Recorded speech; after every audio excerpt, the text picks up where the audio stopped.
क्या सड़क चौड़ीकरण के लिए देनी होगी सैकड़ों पेड़ों की बलि? सैकड़ों पेड़ों पर क्यों हुई मार्किंग? देहरादून के दिलाराम बाजार से मुख्यमंत्री आवास तक पेड़ काटे जाने की योजना का प्रस्ताव पीडब्ल्यूडी द्वारा रखा गया, जिसका कि अब विरोध बढ़ने लगा है। हालांकि मुख्यमंत्री पुष्कर सिंह धामी ने आश्वासन दिया है कि चौड़ीकरण होगा, लेकिन पेड़ नहीं काटे जाएंगे। लेकिन पेड़ों पर हुई मार्किंग से पर्यावरणविद सख्ते में आ गए हैं। सोशल मीडिया पर भी प्रतिक्रियाएं तेज हो गई हैं।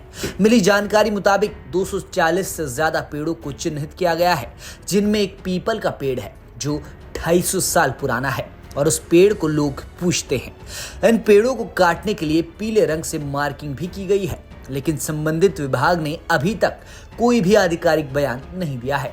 लोगों का कहना है कि अगर पेड़ कटते रहे तो भविष्य में दून की हालत खराब हो जाएगी और एसी भी बेअसर हो जाएंगे। हम अभी देख रहे हैं कैसी हीट वेव ने जीना मुश्किल कर दिया है, फिर पेड़ काट दिए जाएंगे तो कैसे जिएंगे। नाम है और जो यहाँ पर पेड़ काटने की जो मुहिम शुरू होने वाली है उसको देखकर क्या कहते हैं? सर, मेरा विवेक कुमार है, मैं हिमाचल प्रदेश से हूँ। जैसे मैं देखते आता हूँ कि रोड पे जितने भी थे, पहले तो अच्छा लगता था, पेड़ होते थे, सब कुछ होता था, एनवायरनमेंट पे भी कम इफेक्ट पड़ता था। आगे जब से पेड़ काटने चालू हो गए, गर्मी इतनी बढ़ गई है, पोल्यूशन इतना बढ़ गया है, और हमने ऑब्जर्व भी किया है कि इस साल जितनी गर्मी हुई है इतनी आज तक कभी नहीं हुई थी। जितने पेड़ काटे गए हैं, हाईवे बनाए जा रहे हैं। अब जहाँ पे ज़रूरत है वहाँ पे बनाओ, जहाँ पे इतनी ज़रूरत नहीं है वहाँ पे ऐसे बनाए फ़ायदा थोड़ी ना चीज़ का। जहाँ पे 2 गाड़ी आराम जा रही है वहाँ पे 4 लेन बना रहे हैं, क्या ज़रूरत है? पेड़ ये मुश्किल से ये पेड़ को बड़े होने में 60-60 साल लगते हैं, तो कहाँ से आएगी? अब वही बात है, 60-60 साल लगे हैं पेड़ को इतने बड़े होने में, ऑक्सीजन देंगे, सब कुछ देंगे, हमारे फ़ायदे के लिए तो है। तो नुकसान किसका है? हमारा हो रहा है। अभी गाड़ियाँ बढ़ रही है, हाईवे हो रहे हैं, हाईवे से पब्लिक को अभी तो कोई इशू नहीं है, सब चल रहे हैं, कोई ऐसा इशू नहीं है। हाँ, मानते हैं कि ट्रैफिक ज़्यादा जाम हो रहा है, कुछ हो रहा है, तो हाईवे बनाओ, कोई वो नहीं है, मगर फिर भी हाईवे बनाने हैं, 4 लेन बनानी है, कहाँ का वो है? बस मैं ज़्यादा तो कुछ ना कह के इतना ही कहना चाहूँगी, पेड़ कटने नहीं चाहिए। पेड़ कटने की वजह से ही ये सब कुछ गर्म मौसम हो रहा है, और ये जो सब कुछ हो रहा है ये सब पेड़ कटने की वजह से ही हो रहा है। अगर पेड़ होते तो शायद इतना गर्म मौसम ना होता, जितनी गर्मी की मार आज हम झेल रहे हैं, अगर पेड़ होते तो शायद नहीं। पर्यावरण प्रेमी और विशेषज्ञ इस फैसले का विरोध कर रहे हैं। दिलाराम बाजार से सेंट्रियो मॉल तक पेड़ काटे जाने की खबरें सोशल मीडिया पर वायरल हो रही हैं। वहीं सूबे के मुख्यमंत्री पुष्कर सिंह धामी का कहना है कि देहरादून में कैंट रोड के चौड़ीकरण के दौरान अब किसी भी पेड़ को नहीं काटा जाएगा। वहीं सीएम धामी ने सड़क चौड़ीकरण के लिए पेड़ों के काटे जाने के प्रस्ताव पर ध्यान देते हुए अधिकारियों को निर्देश दिया है कि पेड़ न काट कर ही मार्ग का चौड़ीकरण किया जाए।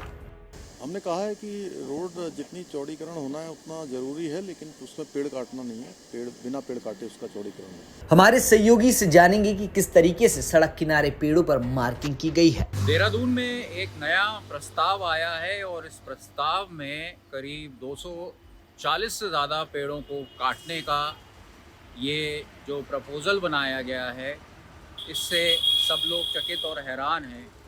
और हैरान इसीलिए हैं कि विकास की जो बलि है वो इन जैसे पेड़ों को देनी पड़ती है, जो कि कई सालों से यहाँ पर विराजमान है, जिनकी पूजा होती है, जो छांव देते हैं।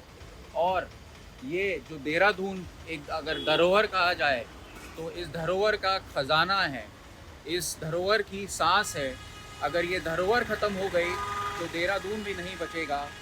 एक नए प्रस्ताव के तहत सेंट्रियो मॉल से लेकर दिलाराम चौक से सेंट्रियो मॉल से लेकर और जो सर्किट हाउस है वहाँ तक की रोड चौड़ीकरण के लिए जो प्लान बनाया जा रहा है, उसमें इस जैसे करीब 240 पेड़ से ज़्यादा प्रस्तावित हैं। यहाँ पे देख सकते हैं 160 नंबर जो है वो लिखा हुआ है, और उसी के साथ यहाँ पर रक्षा सूत्र भी देख सकते हैं। ये रक्षा सूत्र पूजा करने के बाद पीपल देवता को यहाँ पर रक्षा सूत्र बांधा जाता है, भगवान विष्णु की पूजा की जाती है।